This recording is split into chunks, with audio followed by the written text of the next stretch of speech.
Quand cette vidéo sortira, je serai plus en France. Je serai quelque part d'autre, à voyager, et vous comprenez donc que le sujet de cette vidéo, il tombe à la perfection. Dans cette vidéo, je vais pas vous dire « voyager c'est beaucoup trop bien, faites-le, ça fait trop plaisir », mais plutôt vous faire comprendre à quel point ça peut changer votre vie, à quel point ça peut transformer votre perception de vous-même et du monde, à quel point ça peut vous ouvrir l'esprit, et du coup, à quel point c'est pertinent de voyager jeune pour vite savoir ce qu'on est, ce qu'on veut faire dans sa vie, et donc créer la vie qu'on veut. Salut tout le monde, c'est Corentin, j'espère que vous allez bien. Bienvenue dans cette nouvelle vidéo, dans ce cadre magnifique. Franchement, autour de moi, je ne sais pas ce que je veux espérer de plus, mais là vraiment c'est un cadre paradisiaque.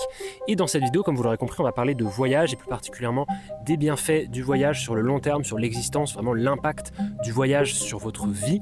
Et cette vidéo, je le précise quand même d'emblée, elle s'adresse donc aux personnes qui ont à peu près entre 18 et 30 ans, c'est-à-dire je vise une génération globalement jeune, ma génération, pour que vous compreniez que c'est vraiment dans cette tranche d'âge, entre 18 et 30 ans, que c'est le plus pertinent de partir à l'étranger, de tenter des choses, de partir à l'aventure, parce que ça peut énormément vous apporter. Dans cette vidéo, je vais énormément m'appuyer sur mes expériences de vie, donc sur tous les voyages que j'ai pu faire, sur les personnes que j'ai pu rencontrer, sur toutes les petites expériences qui m'ont amené à développer mon avis sur la question. Donc voilà, vous étonnez pas si je parle beaucoup de moi, désolé, mais en l'occurrence, c'est tout à fait logique dans ce cas. Bon, la première chose que vous pouvez vous dire déjà, c'est qui est ce gars et de quoi il parle. À savoir, aujourd'hui, moi j'ai 24 ans, je vais sur mes 25 très prochainement, et il y a un seul continent sur lequel j'ai pas encore mis les pieds, c'est le continent asiatique. Alors bien sûr, j'exclus les pôles de la planète, donc Arctique et Antarctique, je n'y suis pas allé non plus, mais je les compte pas forcément dedans. Et je m'estime quand même assez chanceux parce que j'ai eu l'opportunité de voyager pas mal et de faire des grands voyages. Et encore plus, là d'ici quelques mois, comme je l'ai dit en début de vidéo, quand cette vidéo sortira, je ne serai plus en France. Et d'ici quelques mois, je m'apprête à faire un beau voyage. Honnêtement, je pense que cet été, l'été qui vient là, été 2025, je m'apprête à faire plus de pays que je n'en ai fait pour toute ma vie avant qui s'est écoulée. Donc c'est trop cool. Et sachant en plus que j'ai également un autre projet assez secret pour le moment, pour septembre. Donc voilà, globalement, j'ai beaucoup voyagé, je m'apprête encore plus à voyager. Et tout ça, on va dire, influence un petit peu tout ce que je vais vous dire aujourd'hui. Mais avant de rentrer vraiment dans le vif du sujet, il y a une distinction que j'aimerais faire immédiatement. Pour moi, il y a une énorme distinction justement entre le voyage et les vacances. C'est-à-dire que, à mon sens, partir 2 semaines à la plage en Espagne pour bronzer au soleil, c'est pas un voyage. C'est des vacances, c'est du bon temps, c'est du plaisir, mais c'est pas vraiment un voyage parce que j'estime, et ça c'est ma vision très personnelle, peut-être que vous serez pas d'accord là-dessus, mais j'estime qu'un voyage, il comporte une part d'aventure et donc une part de sortie hors de sa zone de confort, de découverte, de choc parfois, de peur, de difficulté. Et c'est pour ça que, à mon sens, partir en voyage, c'est pas vraiment des vacances. Alors bien sûr, vous pouvez tout à fait voyager pendant vos vacances et en profiter, et puis à d'autres moments visiter des trucs, sortir de votre zone de confort, mais c'est très important de comprendre ça parce que dans la suite de cette vidéo, je considère vraiment le voyage comme une aventure, comme quelque chose où vous savez volontairement que vous allez vous dépasser, que vous allez sortir de votre zone de confort, que vous allez peut-être essayer d'aller dans vos limites pour découvrir qui vous êtes vraiment. Et quand je parle de voyage, justement, c'est pas prendre une semaine dans un petit hôtel, dans un camping et juste se la couler douce pendant une semaine. Pour moi, c'est pas ça le voyage. Donc maintenant, j'aimerais apporter 3 raisons qui, selon moi, sont les plus importantes, celles qui reviennent le plus souvent à l'idée de voyager. La première raison, c'est prendre du plaisir. Et bien sûr, quand je dis prendre du plaisir, je fais attention à ce que ce ne soit pas non plus contradictoire avec ce que je viens juste de dire avant, c'est-à-dire partir en vacances. Mais à mon sens, partir en voyage, même si c'est sortir de sa zone de confort, il y a quand même cette notion de prendre du plaisir. Je vais vous donner un exemple très simple. Il y a quelques années, je suis parti en Australie. C'est, je pense, le pays le plus loin où je suis allé et c'était une expérience incroyable. J'y suis allé parce qu'en fait, je suis allé retrouver mes cousines qui maintenant vivent en Australie là-bas. Et du coup, il y avait cette notion de plaisir de retrouver des membres de sa famille, retrouver des proches qu'on n'a pas vus depuis des années, découvrir une culture totalement différente, voir des kangourous, voir Sydney, l'opéra de Sydney, la mer, c'était absolument magnifique. Et en même temps, je suis sorti de ma zone de confort, en même temps, j'ai appris plein de choses. Mais pour ce voyage, il y avait vraiment cette notion de plaisir. C'est-à-dire que tous les jours presque, quand je me réveillais là-bas, j'étais content d'être là et je me suis dit, je suis à l'autre bout du monde en fait, je suis presque à l'exact opposé de la France, je suis à un endroit qui est de l'autre côté de l'équateur où les conditions de vie sont totalement différentes. Il y avait vraiment cette notion de plaisir que j'ai adoré du début à la fin. Le deuxième gros point que j'aimerais apporter à pourquoi voyager, ce serait découvrir le monde. Donc voilà, comme son nom l'indique, découvrir le monde, c'est se dire j'ai envie peut-être de voir de mes propres yeux la Grande Muraille de Chine, les pyramides d'Égypte, le Machu Picchu ou plein d'autres choses. Mais là où j'aimerais un peu plus nuancer, c'est qu'à mon sens cette idée, elle est complètement fausse. C'est-à-dire que vouloir voir, découvrir le monde, c'est bien, mais c'est un peu se mentir à soi-même. C'est absurde, parce que d'une certaine manière, avec le monde d'aujourd'hui, qu'est-ce qui m'empêche, en 3 clics sur Google, de voir à quoi ressemble la Grande Muraille de Chine? Je pense pas qu'on aille à l'autre bout du monde pour découvrir les choses, pour voir de nos propres yeux ça, mais plutôt pour ressentir ce que ça fait de le voir. Je sais pas si vous saisissez la subtilité, mais il y a ce truc, j'ai pas envie d'aller voir le Christ de Rio, j'ai envie de me retrouver face au Christ de Rio pour le voir, pour me sentir présent à cet endroit du monde et me dire ok, c'est ça ce que ça fait. Et encore une fois, j'ai un autre exemple très fort. J'ai fait un autre voyage qui m'a aussi énormément impacté, c'était le Pérou. Et je suis allé au Pérou et j'ai eu la chance, l'énorme opportunité d'aller au Machu Picchu. Pour rappel, le Machu Picchu, il est considéré comme l'une des 7 nouvelles merveilles du monde. C'est une ancienne ville inca dans l'Amazonie, donc en haut des montagnes, et c'est juste une expérience de fou furieux. Et quand j'y suis allé pas allé parce que j'avais envie de voir le Machu Picchu, parce que je pouvais tout à fait taper sur Google Machu Picchu, tomber sur des photos, tomber sur des gens qui font des vlogs là, et j'allais voir tout ça. En fait, tout ce que j'ai vu, ça n'a absolument rien changé de ce que j'aurais pu voir sur Internet, parce que c'est les mêmes pierres, c'est les mêmes paysages, il n'y a rien qui change. Mais pourquoi cette expérience, elle m'a impacté? C'est parce que ce que je voulais faire, c'était ressentir ce que ça faisait, que de se retrouver au Machu Picchu. Pas seulement voir, pas seulement découvrir le Machu Picchu, mais savoir concrètement, à l'échelle de ma vie, ce que ça faisait que de me retrouver dans un endroit qui avait été bâti des siècles auparavant, où la civilisation Inca, une civilisation incroyable, avait construit ce village, cette ville dans les montagnes pour se cacher, et où il y avait tout un tas de choses extraordinaires, j'en perds mes mots, et j'y suis allé parce que je voulais vivre ça, je voulais ressentir ça et pas le voir. Et pour moi, cette nuance, elle est super importante. Et ce serait bête, en fait, ce serait dommage de se dire je vais à l'autre bout du monde parce que j'ai envie de voir l'autre bout du monde. Pas du tout. Si on va à l'autre bout du monde, ou même juste à côté, si on va proche, c'est que une part de nous-mêmes à l'intérieur de nous se dit j'ai envie de savoir ce que ça fait. J'ai envie de ressentir ce que ça fait que de me retrouver là. Et enfin, la dernière et la plus grande raison, le plus grand pourquoi selon moi et le plus crucial à l'idée de voyager, c'est se découvrir soi-même. Et c'est ça qui est super important, et c'est sur cette partie que je veux vraiment insister dans cette vidéo. C'est cette partie en fait qui a le plus d'impact à l'échelle de votre vie. Déjà, voyager, c'est tout simplement partir d'un lieu où on est déjà pour aller dans un autre lieu. Et donc, qui dit autre lieu, dit lieu différent. Donc, dans l'idée de voyager, on va souvent s'exposer à une nouvelle culture, à de nouveaux lieux, de nouvelles personnes, et ainsi, on va découvrir des choses qui sont totalement différentes et on va avoir accès à une liberté qui est différente. Et pourquoi je parle de liberté différente? Parce que la liberté, à mon sens, c'est avoir la capacité de faire des choses. Pas forcément les faire, mais en avoir la capacité. Et ainsi, si, imaginons, je repars en Australie dès la semaine prochaine, en Australie, j'ai la liberté, par exemple, d'aller faire du surf quasi tous les jours de l'année.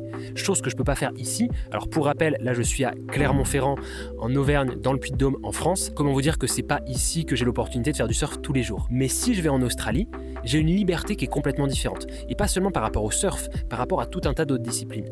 Et ainsi, voyager, changer d'endroit, déjà ça ouvre des possibilités énormes, phénoménales de liberté. Et outre la liberté, il y a aussi quelque chose qui, moi, m'a énormément impacté quand j'ai voyagé, c'est qu'en allant dans un pays qu'on ne connaît pas et qui ne nous connaît pas, en général, on ne connaît personne dans ce pays et personne ne nous connaît à l'inverse. Et ça, c'est super intéressant. Parce que si personne ne nous connaît, personne ne va avoir d'attente, personne ne va avoir de préjugés par rapport à notre comportement, par rapport à notre personnalité. Et en ce sens, rien, absolument rien, ne nous empêche d'être qui on a envie d'être. Cet aspect-là du voyage, j'ai l'impression que je pourrais en parler pendant des heures, vraiment, mais je ne sais pas si vous comprenez la subtilité de se dire, tous les gens que vous connaissez, qui font partie de votre vie, vos proches, etc., ils ont appris à vous connaître et du coup, ils vont avoir des attentes par rapport à vous. C'est des attentes totalement inconscientes, mais c'est des attentes quand même. Et vous, par réflexe, inconsciemment aussi, vous allez satisfaire leurs attentes ou au moins essayer de les satisfaire. Mais si vous partez à l'étranger dans un endroit où personne vous connaît, en fait, vous pouvez endosser la personnalité que vous voulez, personne ne va s'en offusquer. Et ça, je ne sais pas si vous en êtes déjà rendu compte, mais c'est vrai que selon le contexte, selon les gens qu'on a autour de nous, on ne va pas agir pareil. Et certains traits de caractère vont plus ou moins s'intensifier, vont plus ou moins être apparents dans tous nos comportements. Autre chose aussi super importante avec le voyage, si vous voyagez solo, donc vous êtes seul, vous avez plus d'autonomie, vous êtes plus responsable de vous-même, et ça, c'est également énormément formateur. Le fait d'être seul, d'avoir son sac à dos, de connaître personne et de se dire c'est moi qui me débrouille pour savoir où est-ce que je vais dormir, où est-ce que je vais manger, qui je vais rencontrer, en fait vous avez une liberté mais de fou furieux. Il n'y a aucune contrainte, il n'y a personne qui va vous dire « ouais, j'ai envie de faire ci, j'ai envie de faire ça, on va faire ça ». Et ça aussi, souvent, c'est compliqué parce que quand vous voyagez à plusieurs, quand vous êtes avec des amis, etc., il faut toujours faire des compromis, toujours essayer de mettre tout le monde plus ou moins d'accord pour que chacun fasse ce qu'il a envie de faire. Mais quand vous êtes seul, vous pouvez être n'importe qui et vous pouvez faire ce que vous voulez. Et puis en étant seul, vous allez aussi avoir beaucoup plus d'opportunités de rencontrer les gens. Ça, c'est quelque chose qu'on oublie souvent ou on ne fait pas vraiment attention à ça. Mais quand on voyage à plusieurs, on va rester à plusieurs, on va rester ensemble et on va pas forcément se confronter aux gens, aux inconnus, aux locaux parfois. Mais quand on est seul, on a un tel potentiel d'aller vers les gens, de les rencontrer, c'en est vertigineux. Et c'est pour ça que voyager seul, en fait, vous faites énormément de rencontres, vous faites beaucoup plus de rencontres que si vous voyagez à plusieurs. Et en voyageant seul, vous faites donc plus de rencontres, vous vous exposez donc beaucoup plus aux locaux, à la culture ou même à juste d'autres personnes qui sont comme vous des étrangers. Et ça vous ouvre l'esprit, vous découvrez plein d'autres choses et vous profitez encore plus de votre voyage parce que ça vous dépayse. Donc voilà, je finirai ce gros point sur le fait de se découvrir soi-même en voyageant par un partage d'expérience. En fait, durant mes études, j'ai eu l'opportunité de partir faire ma 3e année de licence à l'étranger et je suis parti pendant presque un an au Canada. À cette époque, j'avais 21 ans et vraiment, c'est l'une des expériences les plus transformatrices de ma vie. Déjà parce que tout simplement, en fait, ça veut dire aller vivre à l'étranger. Et vivre à l'étranger, c'est pas la même chose que voyager, c'est pas la même chose que rester 2 semaines dans le pays et faire du tourisme. Là, pendant presque un an, j'ai vécu au Canada. Donc j'étais au nord du Saint-Laurent, assez haut, les hivers étaient quand même assez froids, je vais pas vous mentir. Et j'y suis resté presque un an là-bas, donc été, automne, hiver, printemps, et j'ai pu voir énormément de choses. J'ai pu connaître l'hiver canadien, j'ai pu connaître l'été canadien, j'ai pu rencontrer tout un tas de personnes, et surtout je me suis retrouvé livré à moi-même parce que je suis arrivé là-bas, dans ce pays, dans cette ville, et d'une certaine manière, j'avais tout à découvrir et personne ne me connaissait et je pouvais être n'importe qui. Et en fait, ça a été l'une des expériences les plus épanouissantes parce que pendant un an, j'ai pu tous les jours me réveiller et me dire « Ok, qui est-ce que j'ai envie d'être dans ce pays où personne ne me connaît? Qu'est-ce que j'ai envie de faire aujourd'hui ?» Et quand je suis revenu du Canada, après tant d'expériences folles, tant de voyages, parce que même à l'intérieur du Canada, j'ai voyagé aussi à l'intérieur du pays, et ben j'étais clairement pas le même, clairement. Et je m'en étais rendu compte avant aussi, j'avais conscience qu'en partant, je ne serais probablement pas le même à revenir, et ça s'est avéré complètement, parce que, il s'était passé tellement de choses que j'ai senti un avant et un après, et je pense honnêtement que c'est cette expérience qui m'a mis un petit peu sur la voie où je suis aujourd'hui. C'est-à-dire que la création de contenu, le fait que là je sois ici dans un parc à tourner une vidéo YouTube et tout ça, c'est lié énormément à ça, parce que c'est quand je suis revenu du Canada, quand je me suis posé tout un tas de questions, que je me suis dit ok, j'ai envie de faire ça dans ma vie. Et donc quand je suis revenu du Canada, vraiment, c'est 1 ou 2 mois plus tard que j'ai créé cette chaîne YouTube, que j'ai commencé à créer du contenu sur Instagram, sur TikTok, partout presque, parce que j'ai pris conscience de qui j'étais et de ce que je voulais faire dans ma vie. Et peut-être que si j'étais jamais parti au Canada ou que j'étais parti ailleurs, je sais pas, j'aurais fait quelque chose de radicalement différent. Je peux pas le savoir. Mais en tout cas, je regrette absolument pas cette expérience parce qu'elle m'a ouvert les yeux sur qui j'étais et ce que je voulais faire. Il y a un chien qui passe, c'est très drôle. Et deuxième voyage dont je voudrais vraiment vous parler pour souligner le fait de se découvrir soi-même, il y a un peu plus d'un an, je suis parti pour le voyage qui à ce jour reste encore le plus beau voyage que j'ai fait de ma vie, l'Égypte. C'était vraiment une opportunité de malade mental, c'était époustouflant franchement. Et en fait, je suis parti au sein d'un groupe, mais j'étais seul dans ce groupe. C'est-à-dire que je connaissais, au début du voyage, je connaissais personne. Et donc, j'étais quand même assez seul. Et puis même pour toutes les activités un peu de groupe, etc., des fois, je me retrouvais seul. Ce qui fait qu'en fait, j'ai pu me retrouver à certains moments seul en Égypte.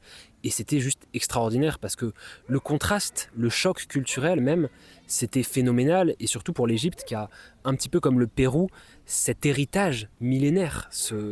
Voir les pyramides, j'en parlais plutôt dans cette vidéo, voir les pyramides de ses propres yeux, ressentir ce que ça fait que d'être là et de contempler presque 4500 ans d'histoire, c'est un sentiment indescriptible. Et tout ça pour dire que de la même manière que le Canada m'a ouvert les yeux sur qui j'étais, partir en Égypte m'a aussi ouvert les yeux sur qui j'étais et m'a donné envie encore plus de voyager et de voyager seul, de me confronter à d'autres mondes presque, à d'autres opportunités, à d'autres gens, d'autres cultures. J'ai rencontré des gens en Égypte où vraiment j'ai senti un choc culturel époustouflant et ça m'ouvre les yeux aussi sur qui je suis, sur les manières innombrables dans le monde qu'il y a de vivre sa vie, de construire son identité.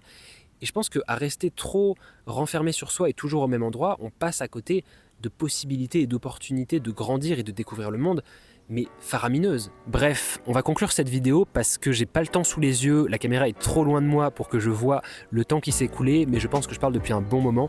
Mais vous voyez que le voyage, J'adore le voyage et je pourrais en parler vraiment pendant des heures. Donc vous l'aurez compris, je vous encourage vraiment à voyager, mais surtout à le faire pour les bonnes raisons. Je vous assure que vous le regretterez jamais, et plus encore si vous avez entre 18 et 30 ans, parce que c'est justement à cette période de votre vie que vous allez le plus construire votre personnalité, qui après va perdurer tout le restant de votre vie. Donc en fait, c'est à ce moment précis, dans votre vingtaine presque, que c'est le plus pertinent de partir à l'étranger, de faire des voyages solo, de découvrir d'autres cultures, de se découvrir soi-même, parce que derrière, en fait, l'impact, il est à l'échelle de votre vie, et ça va juste être extraordinaire. Je vous remercie énormément d'être resté jusque-là dans cette vidéo, j'espère qu'elle vous a plu.